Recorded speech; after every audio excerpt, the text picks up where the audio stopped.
শুনেছি। তারপরে 1/11 হলো, তারপর 2008 সালে হলো। নির্বাচনে জয় বিজয় আছে, কিন্তু আমি বিএনপি করে দেখে এলাকায় আসতে পারবো না, সাধারণ মানুষের সাথে দেখা সাক্ষাৎ করতে পারবো না, এইটা তো হইতে পারে না। এই বাড়ি আমার, এই মহল্লা আমাকে সবাই চিনে। এই এলাকায় আমি বারবার নির্বাচিত সংসদ সদস্য। নির্বাচনের পরও আমরা যাতে কোথাও কাজ করতে না পারি, আসতে না পারি, পুলিশ নিয়ে দেওয়া হয়েছে। কোনো প্রোগ্রামে, বিয়ের অনুষ্ঠানে আমরা যেতে পারি না। আমাদের এগুলা হিসাব কি আপনাদের দিতে হবে? জনগণের ট্যাক্সের পয়সা যাদের বেতন দিতে দেওয়া হয়, তারা কিভাবে একটি দলীয় নেতা কর্মী আটকা হয়ে তারা এইসব অন্যায় অত্যাচার করছে এই বাংলার মাটিতে, সেই সময় বিচার এখন হবে, সেই সময় অবশ্যই দিতে হবে। আরেকটা কথা বলতে চাই, আজকে হিন্দু মুসলমান ভাই ভাই খ্রিস্টানরা অনেকে আমাদের দল করে আমাদের সাথে আছে। আপনারা হিন্দু বাড়িতে হামলা করার দরকার নাই। আজকে কোনো মন্দিরে হামলা করে না। এটা একটা ধর্ম নিরপেক্ষ রাষ্ট্র। এদেশে 90% লোক মুসলমান। আমরা সবাই মিলেমিশে দেশটাকে ঠিক করবো। যারা আপনাদেরকে অনেক বাড়াবাড়ি করেছে, যাদের নির্দিষ্টে অনেক কিছু হয়েছে, তাদেরকে বিচারে আনেন। সারা বাংলাদেশে হাজার হাজার লক্ষ লোককে বিচারে আনতে হলে আমরা বিচার করতে পারবো না। বিনীতভাবে অনুরোধ করি, আমাদের একটা নির্দেশ দিয়েছে, সবাইকে ধৈর্য থাকতে হবে, সবাইকে সহিষ্ণুতা দেখাতে হবে, আইন নিজের হাতে তুলে নেবেন না। আমি অনুরোধ করি, আমাদের অনেক কাজ বাকি আছে। আমরা চাই এইসব বিচার হোক। আমরা চাই আজকে যে দেশব্যাপী চিকিৎসা করতে পারছেন না, দেশে বেড়ে যেতে পারছেন না, আপনাদের সামনে কথা বলতে পারছেন না, তার কি মুক্তি চান না? সে মুক্তি পায় প্রধানমন্ত্রী হয়ে এই যে এইসব অবিচার অত্যাচার জরুরি বিচার হবে, সেইটা আমাদের বড় কাজ। আমাদের প্রিয় নেতা তারেক রহমান লন্ডন থেকে দেশে আসুক, সেটাকে আপনি চান না? নির্বাচনের মাধ্যমে বিএনপি ক্ষমতা আসতেই সবকিছু সম্ভব। এই বিচার করতে পারবেন, আমাদের তারেক রহমান দেশে ফিরে আসবেন, আপনারা শান্তিতে ঘুমাতে পারবেন এবং আপনাদের যে স্বপ্ন বাংলার মানুষকে নিয়ে উন্নয়ন করবো, আপনাদেরকে সাথে নিয়ে আমরা এই সাগরে উন্নয়ন করবো। অনেক আমি বিশেষভাবে বলতে চাই, আমরা গতকাল ভাষণ চলেছে আমাদের রাষ্ট্রপতি, উনি বলেছেন যে অবিলম্বে সংসদ ভেঙে দিবে। উনি বলেছেন সভা বিচার হবে। উনি কি বললো না বললো এখন এটা আমাদের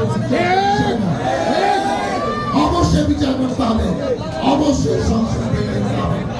আমি শুধু এটুকু বলতে চাই যে আজকে শুধু এই উল্টাবিরোধী আন্দোলনে সভা আসুরি হয়েছে 17-18টি মামলা হয়েছে।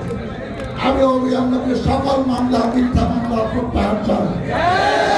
চাই না এই 15 বছরের যে মামলাগুলা কোর্টে চলমান আছে, আমি আপনারা সহ যারা এখন মাসে 5 দিন 10 দিন 15 দিন কোর্টে যেতে হয়, এইসব মামলাও যাতে অবিলম্বে প্রত্যাহার হয়, সেই দাবি আমি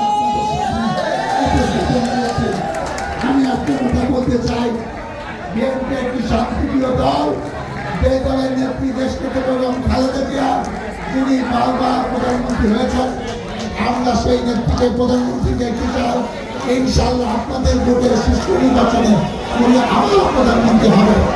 আজকের থেকে যে যার পাড়া মহল্লা আপনারা সেগুলা দেখভাল করবেন, কেউ যেন পাড়া মহল্লায় গিয়ে বিশৃঙ্খলা না করতে পারে, বাইরের এলাকা থেকে কেউ এসে যেন এমন কিছু না করে যেন বদনামটা বিএনপির ঘাড়ে না যায়। বিএনপি একটি বড় দল, এখানে অনেকে অনেক কিছু ভাবতে পারে। যারা যে এলাকায়, যে ওয়ার্ডে, যে ইউনিয়নে থানায় নেতা আছে, তাদেরকে আমি বিনীতভাবে অনুরোধ করতেছি যে আপনারা এইসব খেয়াল রাখবেন, যাতে আমরা যে লক্ষ্য নিয়ে সেই কাজকে আবেদন করছে সেই বিজয় যেন আমরা অর্জন করতে পারি। আপনারা জানেন যে আমাদের ঢাকা জেলা বিএনপির সাধারণ সম্পাদক অ্যাডভোকেট লিটন রায় চৌধুরী মিথ্যা মামলায় গ্রেপ্তার হয়েছেন আমরা অবিলম্বে মুক্তি চাই। ঢাকা জেলা বিএনপি স্বেচ্ছাসেবক দলের সংগ্রামী সভাপতি নাজমুল হাসান কবি গ্রেপ্তার হয়েছে, তার আমরা মুক্তি চাই। আরো অনেকে কেন্দ্রীয় নেতা গ্রেপ্তার হয়েছে, আমরা সবাই মুক্তি চাই।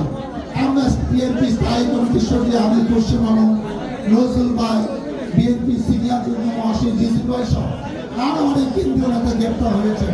আমরা অবিলম্বে সবার মুক্তি চাই। শেখ হাসিনা পালিয়ে গেছে, তার কথা শুনে আপনারা যাদেরকে মিথ্যা মামলা গ্রেপ্তার করছেন অবিলম্বে আজকে কালকের মধ্যে সবাইকে মুক্তি দিতে হবে। পরিশেষে আমি একটা আপনাদের আশ্বস্ত করতে চাই, 15 বছরে আমরা অনেক কষ্ট করেছি। এমন কাউকে পাওয়া যাবে না যার নামে একটাও মামলা নাই, এমন অনেককে পাওয়া যাবে না যে একদিনের জন্য জেল খাটে না। অনেকে আছে যে ফালান্ডায় ছেলে সহ অনেকে আছেন যাদের বুকে ছড়াগুলি লেগেছে, অনেককে আমরা হারিয়েছে। আজকে আমি এটুকু বলতে চাই, আমাদের সবকিছু মাথায় আছে। এই দল বিশাল একটি দল, আমরা যার যা অবস্থান অনুযায়ী, যার যা পদ অনুযায়ী ওয়ার্ড, ইউনিয়ন, পৌরসভা, থানা, জেলা সেভাবে তাকে মূল্যায়ন করবে। আপনারা আমার উপর বিশ্বাস রাখেন, আন্দোলনের সংগ্রামে যেহেতু আপনাদের সাথে ছিলাম, পাশে ছিলাম, আপনাদেরকে নিয়েই আমরা এই সব অন্যায় অত্যাচার জুলুমের বিচার করবো। বিএনপিকে সংগঠিত করে একটা সুন্দর সভা, সুন্দর আসিয়া সবাইকে উপহার দিব। কোনো বড় সমস্যা হলে আমাদের নেতা আছে, এই যে প্রদীপ, আরো যারা আছে পৌরসভায়, আপনারা তাদের কাছে বলবেন। আর আমার দুটা নাম্বার আছে, আমি আপনাদেরকে জানিয়ে রাখছি। এতদিন তো পুলিশের কারণে অনেক নাম্বার বলতে পারি না, ফোন জানতে পারি না। আমার 1997 সাল থেকে একটা মোবাইল নাম্বার ছিল, সেটা আমি অনেকদিন ব্যবহার করতে পারি না। সেই নাম্বারটা একটু মনে রাখবেন, 01711528020, 01711528020। এই নম্বরে ফোন দিবেন, অথবা আরেকটি নম্বর আছে 01748191919, 0174819191919।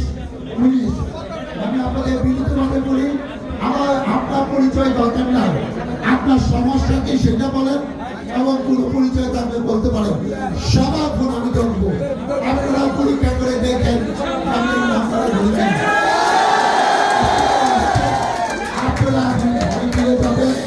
আমাদের বিজয় মিছিল দরকার নাই, আপনার বিজয় মিছিল করলে প্রধানমন্ত্রী করে বিজয় মিছিল করলে তারেক রহমান দেশে ফিরে আসলে বিজয় মিছিল করবো। আমাদের বিজয় মিছিল নাই, আর যারা জীবন গেছে তারা কি করবে? তাদের জীবনের উন্নতি আমাদের বিজয় মিছিল হবে। কাউকে আপনারা ভুল দেবেন না, এইসব করবেন বিএনপি ক্ষমতায় আসতে।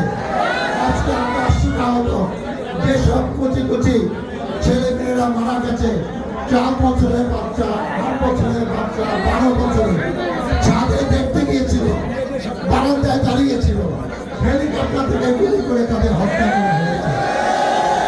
আজকে আমাদের শিক্ষাকে আন্দোলন ঠিক মতো হলে, জনতা জেগে গেলে পুলিশ দিয়ে হাজার হাজার বুলেট দিয়ে আন্দোলন আপনারা থাকেন, চোখ সারি খোলা রাখেন। অনেক কষ্টে এই বিজয় যেন কেউ নস্বাত না করতে পারে, সেজন্য সবাইকে আহ্বান জানিয়ে আপনাদের পাশে ইনশাআল্লাহ আগামী দিকে এই আন্দোলন শেষ না পর্যন্ত আমি আমার নেতা সহ আপনারা ঐক্যবদ্ধ থাকবেন। বিজয় আমাদের সমষ্টি, সবাইকে নিয়ে আমাদের বিজয় আমরা ভাগ করে নিব। শেষ করছি বাংলাদেশ।